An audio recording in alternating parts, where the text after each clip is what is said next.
dalam segenap jalanku, dalam segenap jalanku, memuliakan namamu, memuliakan namamu, memuliakan namamu. Haleluya. Terima kasih Bapa di dalam surga. Kami mengucap syukur buat kebaikan, kemurahan yang sudah Engkau berikan dalam kehidupan kami. Nyata pada hari ini kami boleh memuji menyembah Engkau dalam ibadah kami di tempat ini. Terima kasih Bapa di surga. Biarlah segala pujian penyembahan kami, setiap persembahan yang kami punya, bahkan kehidupan kami, biarlah semuanya itu ya Tuhan boleh menyenangkan hati-Mu ya Tuhan. Terima kasih.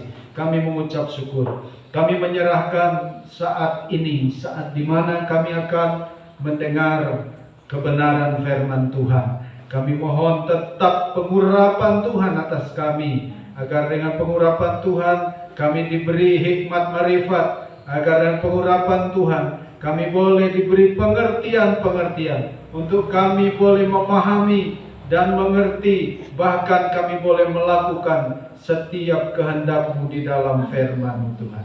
Terima kasih. Berfirmanlah ya Tuhan. Kami siap untuk mendengarkan.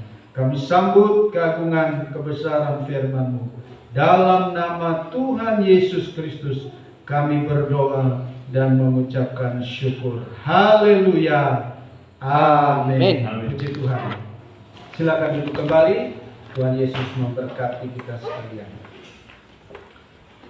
Masih dalam suasana kenaikan Yesus, pada hari Kamis kita melaksanakan ibadah dalam rangka kenaikan Yesus.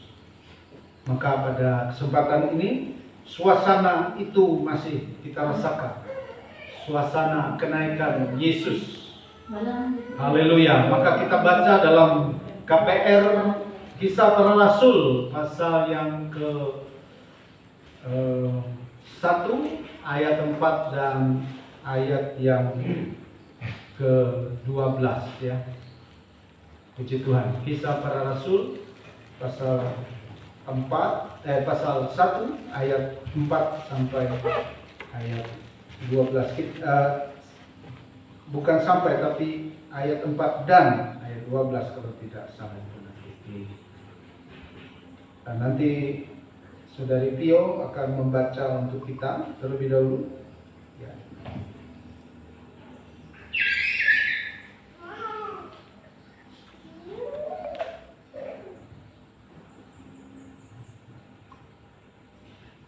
Pada suatu hari, ketika ia makan bersama-sama dengan mereka, ia melarang mereka meninggalkan Yerusalem dan menyuruh mereka tinggal di situ, menantikan janji Bapa.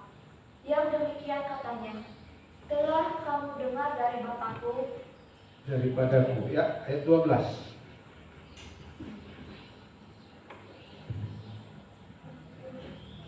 Maka kembalilah rasul-rasul itu ke Yerusalem dari bukit yang disebut Bukit Zaitun, yang hanya seperjalanan tambah jauh dari Yerusalem. Ya, ini apa yang sedang terjadi dalam masa di mana Yesus ya menjelang dia naik ke surga.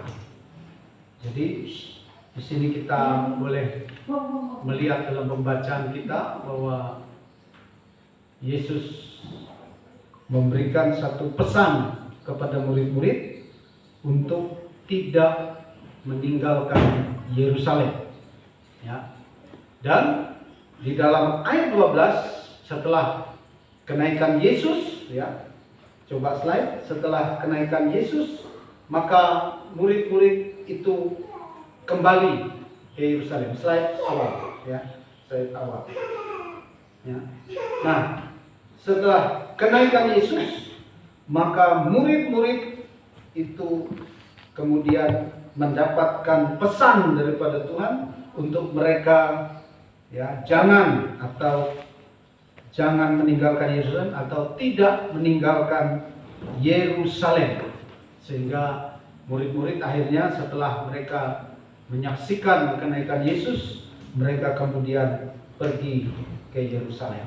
Nah, baik, kita akan mulai dengan Bapak Ibu memperhatikan beberapa hal dalam pesan Tuhan tadi, bahwa Yesus memerintahkan dalam Kisah Para Rasul pasal yang ke-12, pasal 1, ayat 4 dan 12, bahwa suatu ketika waktu Yesus duduk makan dengan murid-muridnya, dia memerintahkan untuk murid-murid itu jangan meninggalkan Yerusalem. Dan kemudian murid-murid mengikuti apa yang Tuhan perintahkan untuk tidak meninggalkan Yerusalem. Sehingga ayat 12 mereka kemudian kembali ke Yerusalem. Satu perjalanannya itu satu perjalanan Sabat. Kita lihat ya, apa yang kita akan ambil dari peristiwa-peristiwa ini. Coba kita perhatikan. Nah, Bapak Ibu, kita lihat dulu Yerusalem. Ya, Yerusalem itu satu kota kuno. Ya, satu kota kuno yang dahulunya di situ diam adalah orang-orang Filistin. Ada di Filistin itu diamlah disebut orang-orang Enak, orang Feris, orang Yebus, ya, dan lain-lain, ya, diam di kota Yerusalem. Dan posisi kota Yerusalem itu satu kota yang, ya, mungkin agak unik dari kota-kota yang lain pada zaman itu.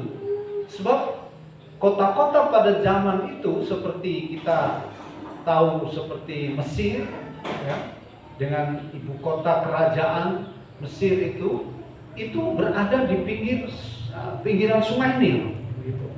Atau kerajaan-kerajaan seperti Babilonia dan lain sebagainya itu dominasi. Seperti di Indonesia kita melihat pada zaman dahulu itu kerajaan kota-kota itu ada di pinggir sungai.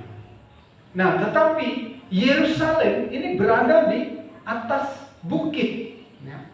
Makanya di dalam Alkitab selalu digandeng, hai Sion, hai Yerusalem. Sebab Yerusalem itu adalah kota di atas bukit Sion, ya. Kota yang di atas bukit, atau mungkin bisa disebut kota di atas gunung, begitu ya, Yerusalem. Maka kalau kita baca dalam kitab Wahyu, Yerusalem itu adalah kota Yerusalem baru, itu kota di atas gunung, ya. Turun dari surga, tapi dia ada di atas gunung, gitu.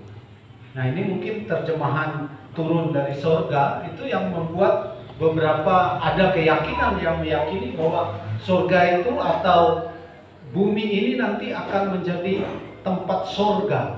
Bumi ini akan menjadi kerajaan yang kekal di bumi ini atau selama-lamanya damai di bumi ini. Ada keyakinan seperti itu. Ada keyakinan yang tidak mempercayai adanya surga dan neraka.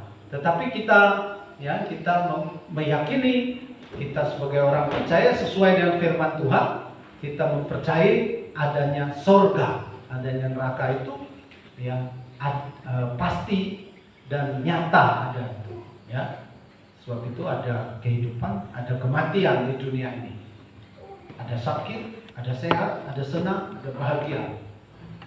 Tapi suasana itu tidak menjamin kita di dunia ini, tidak menjamin apakah kalau sakit kemudian kita masuk surga seperti Lazarus, atau kalau kita senang kemudian nanti masuk neraka, balasan karena kesenangan kita. Tidak seperti itu.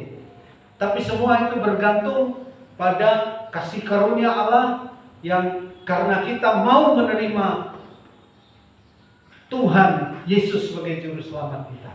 Kita percaya karena Yesus berkata, akulah jalan, kebenaran dan hidup. Tidak ada seorang dapat datang kepada Bapa kalau tidak melalui aku. Jadi kita sudah berada di jalan yang benar. Amin ya. Kita berada di jalan yang benar. Kita memiliki kepastian iman itu.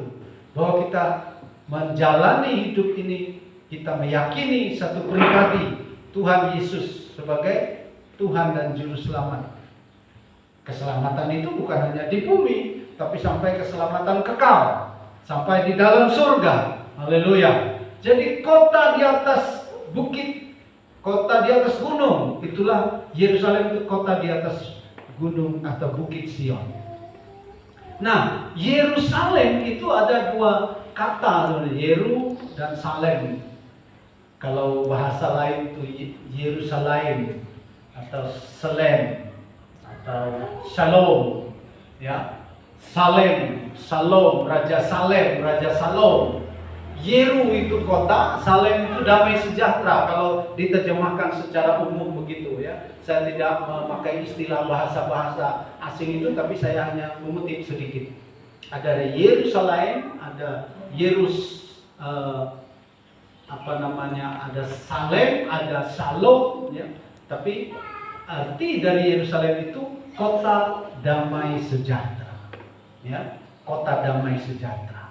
Mari kita baca Yeremia 31 ayat 6 dan 12. Kita baca bersama supaya aktif kita, karena firman Tuhan berkata dalam kitab Wahyu, berbahagia orang yang membacakan dan yang mendengar dari nubuat firman Tuhan. Amin ya. Puji Tuhan. Mari kita baca bersama 1 2 3 ayat 6. Sungguh akan datang harinya bahwa para penjaga akan berseru di gunung Efraim, ayo marilah kita naik ke Sion kepada Tuhan Allah kita. Naik ke Sion kepada Tuhan Allah kita. Ayat 12. Naik ke Bukit Sion. Sebab Bukit Sion itu kota Raja Allah yang Maha Besar. Ayat 12. 1 2 3. Mereka akan datang bersorak-sorak di atas Bukit Sion.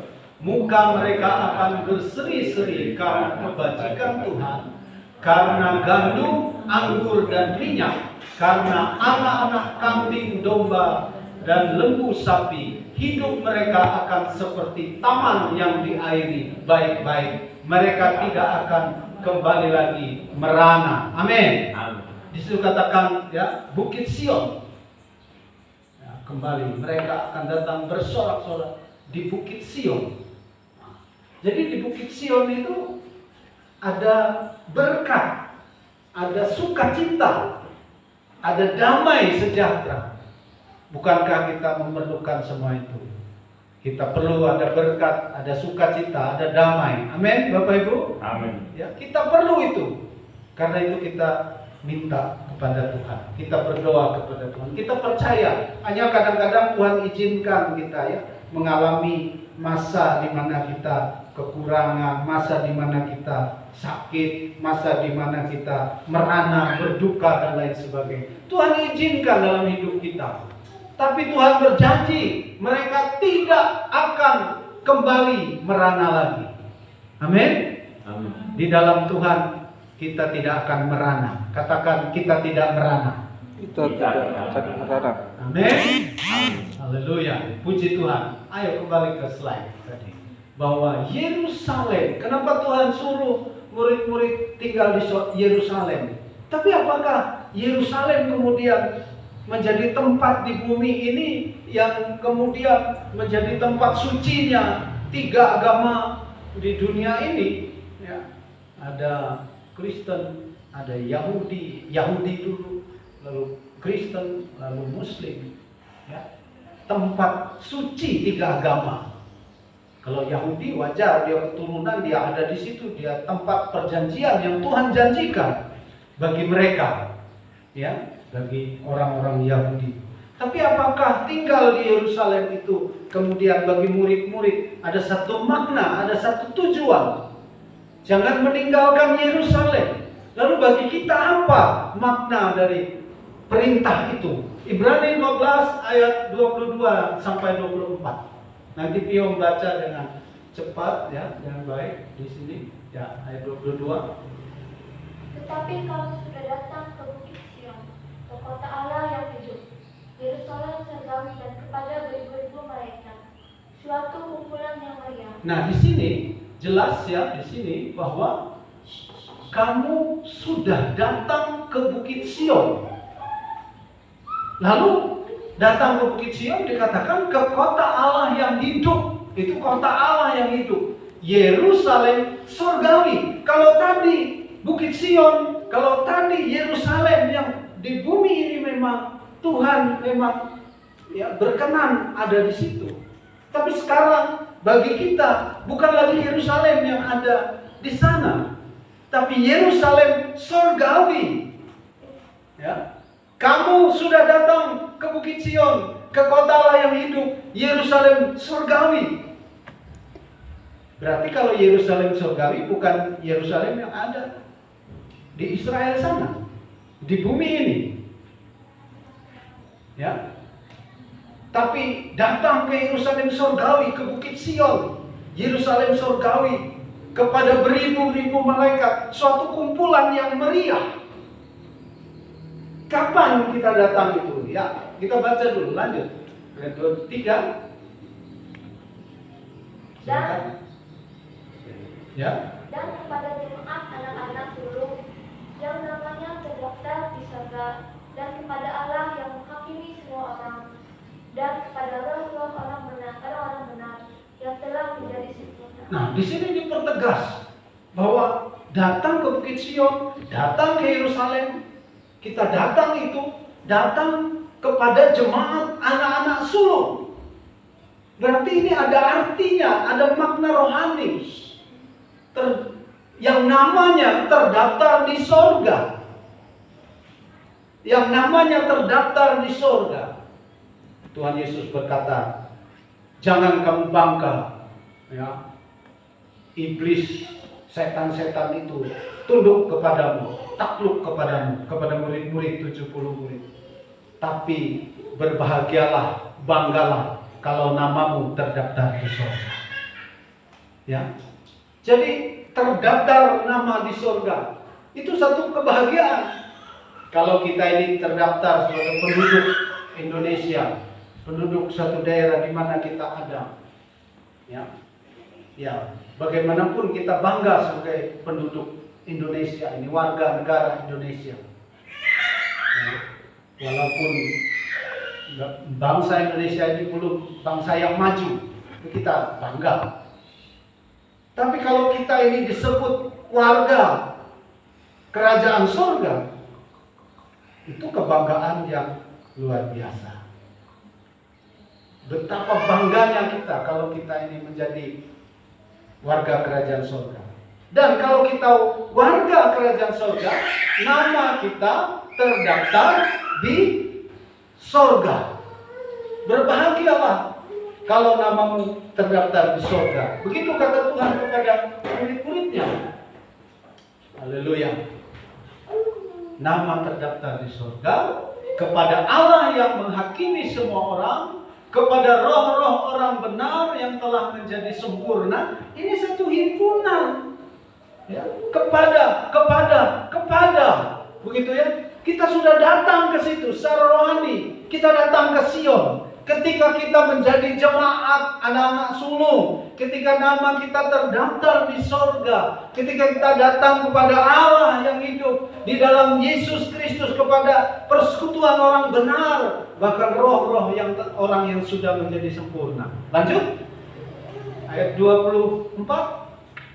Dan kepada Yesus, pengantara perjanjian baru, dan kepada darah membersihkan yang berbicara lebih kuat daripada darah Habel. Amin. Kepada Yesus, pengantara perjanjian baru. Jadi lengkap.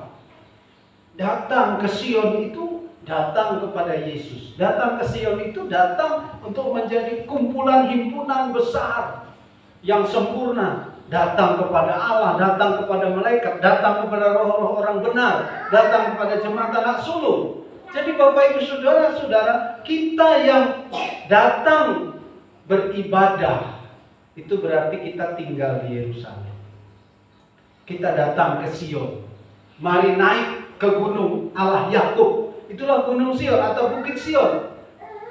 Sebab akan datang masanya bangsa-bangsa akan berduyun-duyun, akan mencari firman, mencari hukum-hukum Tuhan, dan mereka akan mencarinya, mencari itu di Yerusalem, di gunung Sion. Itu kata firman Tuhan. Jadi ya, itu arti rohaninya. Jadi Bapak Ibu Saudara, Tuhan Yesus suruh mereka tinggal di Yerusalem. Jangan meninggalkan Yerusalem. Itu adalah ada tujuan bahwa Tuhan mau mereka menanti-nantikan janji daripada Bapa. Kita juga menantikan janji Bapa. Tapi kita tinggal di Yerusalem itu ada maknanya begitu. Kita menantikan satu janji daripada Allah dalam hidup kita. Apakah janji itu sudah tergenapi bagi hidup kita? Coba slide berikutnya. Kita lewati saja bagian ini, kemudian kita lihat ya. Nah, Yesus berkata, jangan meninggalkan Yerusalem. Ya. Jangan meninggalkan Yerusalem. Ya, kota di atas bukit. Jangan meninggalkan Yerusalem.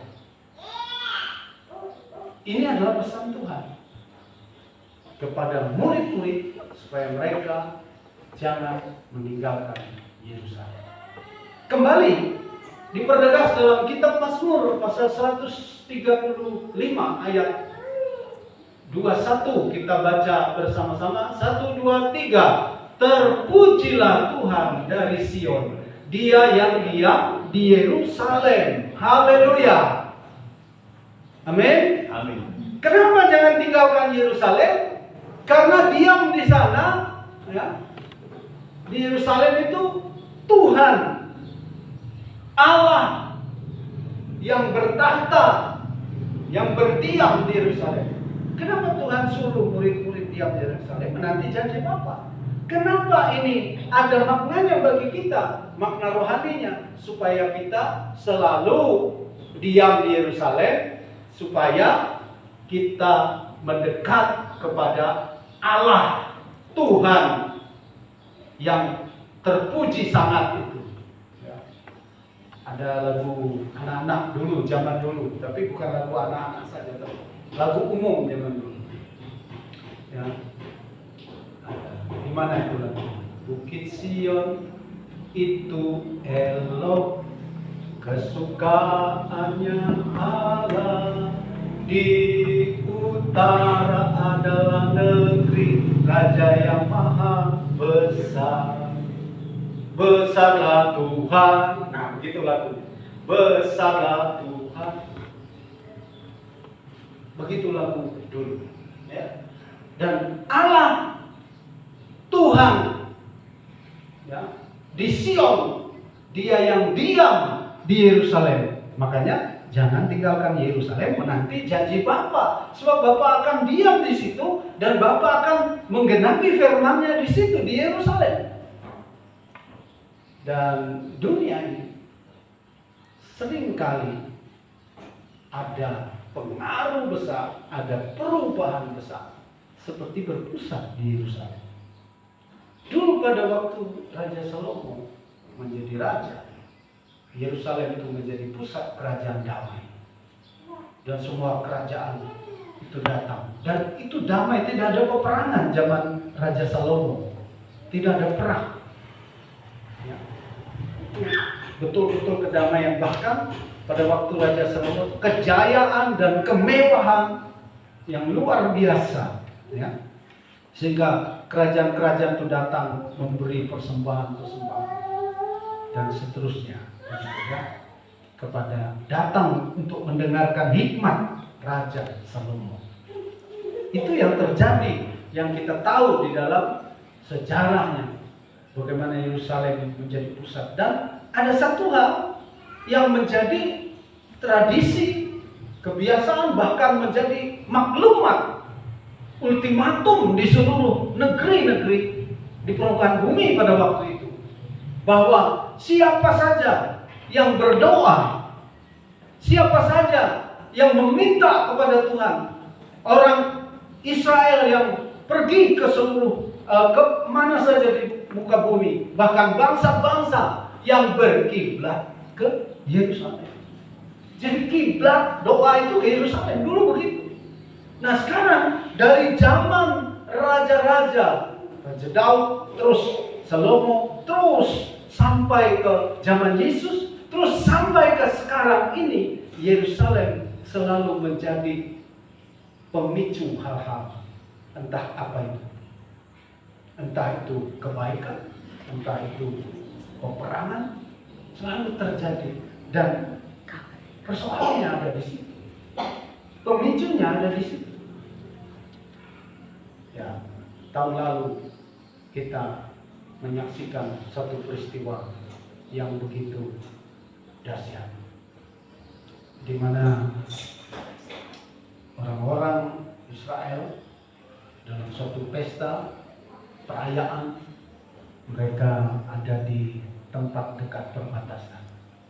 Dalam perayaan itu, entah kenapa, mungkin karena penjaganya juga ikut pesta, sehingga mereka sedikit lalai, sehingga tembuslah pertahanan itu, sehingga diserang mereka. Kurang lebih 700 jiwa telah mati karena serangan itu. Apa yang terjadi kita tahu, ya. Presiden Israel maklumkan perang terhadap Gaza, ya, terhadap orang-orang yang telah melakukan serangan itu, dan itu berakibat ya, luar biasa. Nah sekarang ada satu keinginan daripada bangsa ini, Bapak Ibu Saudara, untuk membangun kembali bait suci, atau dalam istilah membangun bait suci ketiga. Bait suci pertama zaman Salomo, bait suci kedua zaman Yesus, dan kemudian mau dibangun lagi bait suci ketiga. Dan tempatnya itu ada di sini. Coba lihat. Nah, tempatnya itu di sini. Yang ada kubah ini. Ada kubah itu. Dan kita tahu tempat itu tempat di mana 3 agama menjadikan itu tempat suci. Karena di situ dulu bait suci Salomo. Nah, kalau dirombak atau bagaimana mereka membuatnya, itu akan memicu perang, dan orang sudah bernubuat perang dunia ketiga akan segera terjadi kalau itu dirombak oleh Israel, menjadikan tempat bait suci ketiga. Ini kan nubuat, kita nggak tahu ya, tapi nubuat ini harus kita uji dulu. Nah, begitu ya. Tapi yang pasti bagi kita tidak urusi soal politik dunia, soal keadaan dunia. Tapi itu menjadi tanda kewaspadaan bagi kita. Kita semua harus waspada sesuai dengan firman Tuhan. Amin ya. Amin. Kita harus berjaga-jaga, kita harus berdoa, kita harus tinggal di Yerusalem. Tapi bukan Yerusalem yang di sana. Tinggal di mana Allah diam. Di mana Allah diam? Itulah di mana kita menjadi bait sucinya. Amin. Amin. Jangan kita ini, tubuh kita, hidup kita ini, kita tidak gunakan menjadi bait suci Allah. Sebab tubuh kita inilah bait suci Allah. Diri kita inilah bait suci Allah. Kalau dulu bait suci itu atau tempat kudus itu tabernakel, ya, kemudian bait suci, ya, kalau dulu ini, ya, sekarang bait suci itu rumah Allah, itu tubuh Kristus, rumah Allah itu kita. Katakan, kita ini rumah Allah. Kita adalah rumah Allah. Amin. Amin. Karena itu kita harus diam di dalam rumah Allah itu. Diamlah kita dengan segala pujian penyembahan. Karena kita ini rumah Allah. Harus rumah Allah itu digunakan untuk memuji menyembah Tuhan. Amin. Amin. Ya, itu tujuannya. Puji Tuhan. Mari kita lihat slide berikut. Menanti janji. Janji Bapa itu adalah mengirim Roh Kudus. Kan itu janji daripada Allah. janji Bapa, janji Yesus adalah mengirim Roh Kudus. Ya, kita baca Injil Yohanes pasal 14 ayat 25-28. Injil Yohanes pasal 14 ayat 258 ya sampai 28. Pio membaca. Semua itu kukatakan kepadamu selagi aku berada bersama-sama dengan kamu. Ayat 26. Tetapi penghibur yaitu Roh Kudus yang akan diutus oleh Bapa dalam namaku, dialah yang akan mengajarkan segala sesuatu kepadamu dan akan mengingatkan kamu akan semua yang telah kukatakan kepadamu. Akan semua firman Yesus, firman Tuhan. Terus Damai sejahtera tinggalkan bagimu. jadi Roh Kudus, kalau ada Roh Kudus, ada damai sejahtera.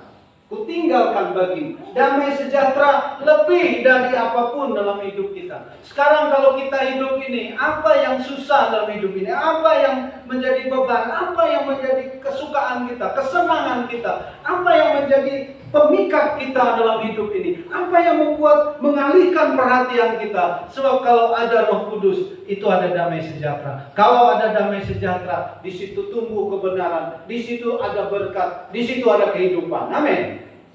Haleluya. Ada damai sejahtera. Damai sejahtera itu kita perlukan. Tapi kalau tidak ada Roh Kudus, tidak ada damai sejahtera. Damai sejahtera aku berikan kepadamu. Terus Damai sejahtera aku berikan kepadamu, dan apa yang kuberikan tidak seperti yang diberikan oleh dunia. apa yang kuberikan tidak seperti. Terus Janganlah gelisah yang diberikan, sebentar. Apa yang kuberikan, kata Yesus, tidak seperti yang di dunia berikan Ibadah. atau diberikan oleh dunia kepadamu. Terus Janganlah gelisah dan gentar hatimu. katakan jangan gelisah dan gentar hatimu. Jangan Jangan gelisah dan gentar. Amin. Amin. Banyak kegelisahan. Tapi mari kita belajar iman, belajar pengharapan, belajar kasih. Dan di dalamnya ada Roh Kudus. Tapi bukan hanya itu. Oleh Roh Kudus, ini gambaran besar saja lagi. Ayat 28. Kamu telah mendengar bahwa aku telah berkata kepadamu, aku pergi tetapi aku datang kembali kepadamu. Sekiranya kamu mengasihi aku, kamu tentu akan bersukacita karena aku pergi kepada Bapakku. Sebab Bapa lebih besar daripada aku. Ya, pergi kepada Bapa. Ya. Jadi sekiranya engkau mengasihi aku, maka ya tentu kamu akan bersukacita. Ada sukacita, damai sejahtera, sukacita itu ada di dalam Yesus, dalam Roh Kudus. Nah, sekarang kita tadi ada ayat berikut pasal 16. Pasal 16 ayat 7 sampai 15. Bapa menjanjikan mengirim Roh Kudus. Itu janji daripada Bapa. Coba Injil Yohanes pasal 16 ayat 7. Sekarang ini kita baca bersama. 1, 2, 3. Namun benar yang kukatakan ini kepadamu adalah lebih berguna bagi kamu jika aku pergi. Sebab jikalau aku tidak pergi, penghibur itu tidak akan datang kepadamu. Tetapi jikalau aku pergi, aku akan mengutus dia kepadamu. Tuhan akan mengutus Roh Kudus, itu janji Bapa. Ya, terus ayat 8. Bersama 1, 2, 3. Dan kalau ia datang, ia akan menginsafkan dunia akan dosa, kebenaran, dan penghakiman. Kalau ada Roh Kudus, manusia insaf dari dosa. Berarti kalau masih berbuat dosa, tidak ada Roh Kudus. Amin. Haleluya. Maka sebab itu kita berusaha untuk selalu cinta kepada peka dan selalu mesra hubungan kita dengan Tuhan lewat Roh Kudus. Sebab yang ada ini, sekarang ini, yang ada itu Roh Kudus. Ya, kita tidak melihat Allah langsung atau Allah berfirman atau lewat memakai nabi-nabi atau siapa. Kita tidak melihat Yesus, kita tidak berjumpa Yesus secara kasat mata, kita tidak melihat. tapi yang ada Roh Kudus. Roh Kudus itu bisa kita rasakan. Roh Kudus itu bisa kita alami. Roh Kudus itu bisa kita memulihkan hidup kita. Ya. Dan dia menginsafkan akan dosa, ya, kebenaran dan penghakiman. Ya. Puji Tuhan. Kita lanjutkan ayat berikutnya. Akan dosa, bersama-sama 1, 2, 3. Akan dosa karena mereka tetap tidak percaya kepadaku. Terus akan kebenaran karena aku pergi kepada Bapa dan kamu tidak melihat aku lagi. Ayat 11. Akan penghakiman karena penguasa dunia ini telah dihukum. 12. Masih banyak hal yang harus kukatakan kepadamu, tetapi sekarang kamu belum dapat menanggungnya pada waktu itu. Tapi Tuhan nyatakan Roh Kudus kepada kita. Puji Tuhan. Ya, Roh Kudus itu janji daripada Allah kepada mereka, sehingga mereka disuruh oleh Tuhan untuk tidak meninggalkan Yerusalem.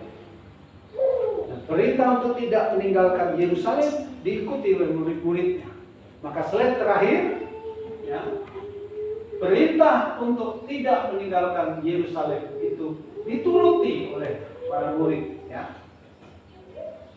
Saya jelaskan di sini. Slide terakhir. Nah, ya, menanti janji Bapa. Apa yang mereka lakukan? Perintah Yesus untuk menanti janji Bapa. Akhirnya mereka bagaimana? Mereka kembali ke Yerusalem. Ketika mereka kembali ke Yerusalem, seperjalanan Sabat itu, mereka masuk ke tempat di mana mereka perjamuan bersama Yesus. Itu perjamuan terakhir bersama Yesus di kamar loteng Yerusalem. Mereka kumpul di situ.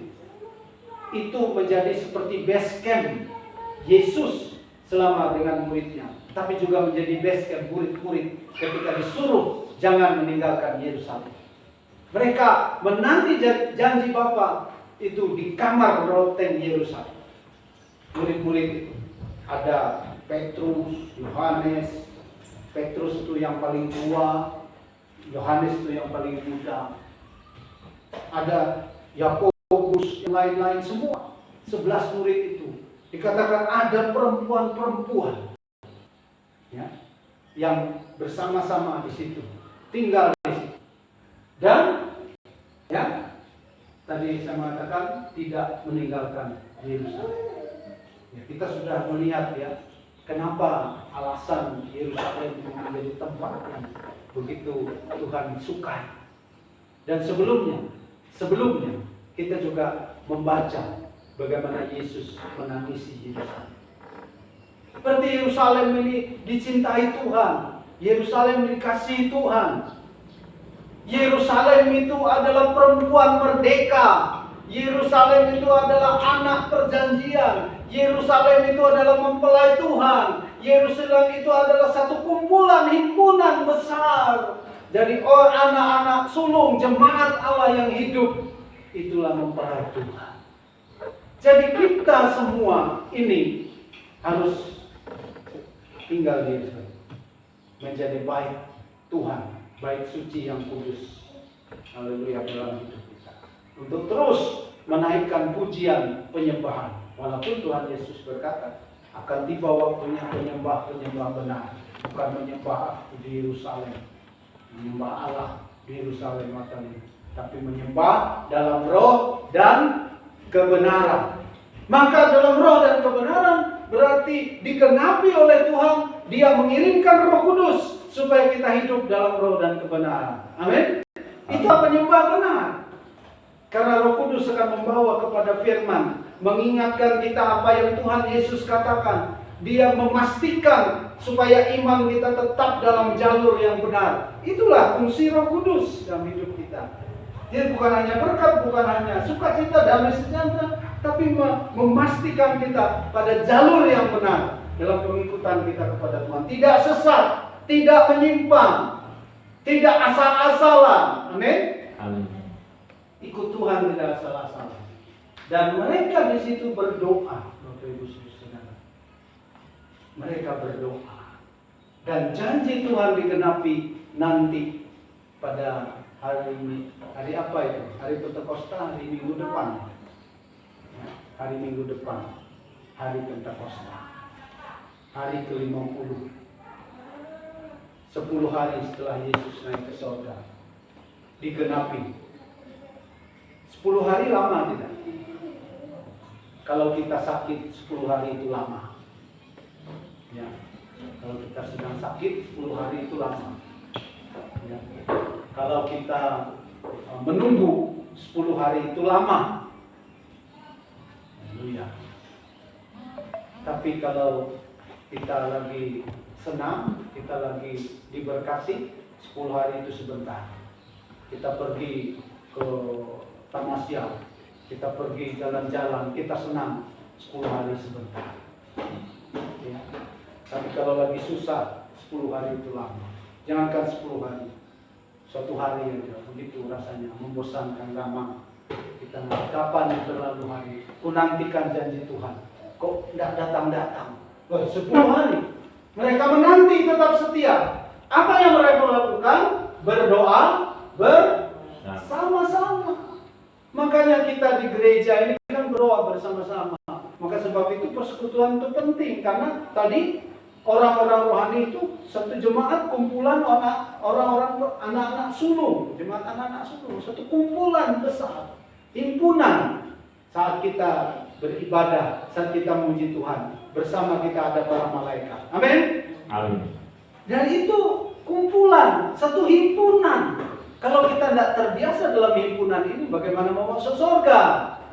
Karena di surga itu memuji dan menyembah. Kita mengagungkan Tuhan. Tuhan, sebab Tuhan baik. Bahwasanya untuk selamanya kasih setianya. Itu kita nyanyikan dengan nyanyian baru.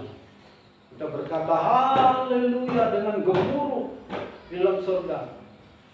Maka di surga itu kita mengagungkan Tuhan dan menikmati segala kemuliaan itu. Walaupun ada juga orang menyatakan di surga itu ya masih bisa manggang juga, karena Yesus manggang ikan, di surga juga manggang ikan. Saya tidak tahu, tidak berani saya. Karena saya belum pernah tahu itu di surga bagaimana. Eta manggang ikan, manggang daging babi masih ikan di sana. Tidak tahu saya, ya kan? Saya tidak tahu. Yang pasti surga itu tempat mulia, tidak ada ratap tangis, duka cita atau pergabungan. Amin. Amin. Surga tempat kemuliaan, di mana tidak ada sakit, di mana tidak ada kedukaan. Kalau di bumi ini kita kekurangan, kita kesusahan, tidak ada lagi kekurangan di surga. Sebab itu mari dengan iman percaya kita nantikan janji Tuhan digenapi dalam hidup kita. Haleluya. Mazmur 112 atau 127. Mazmur 12 ayat 7. Baca bersama 1, 2, 3. Janji Tuhan adalah janji yang murni, bagaikan perak yang teruji. 7 kali dimurnikan dalam dapur peleburan di tanah. 7 kali dimurnikan. Janji Tuhan itu murni. Kalau manusia 1 kali saja dimurnikan, sudah tidak murni. Janjinya janji-janji palsu. Katakan jangan ada janji palsu. Walaupun mungkin ada janji-janji palsu. Selanjutnya, ya. Mazmur 18 ayat 31 baca bersama. 1, 2, 3. Adapun Allah jalannya sempurna. Janji Tuhan adalah murni. Dia menjadi perisai bagi semua orang yang berlindung padanya. Amin. Amin. Haleluya, kemuliaan bagi Tuhan kita. Puji Tuhan. Haleluya. Sampai di sini firman Tuhan. Rupanya dari tadi mic-nya ini enggak berfungsi, kenapa ya? Kita nyanyikan satu lagu.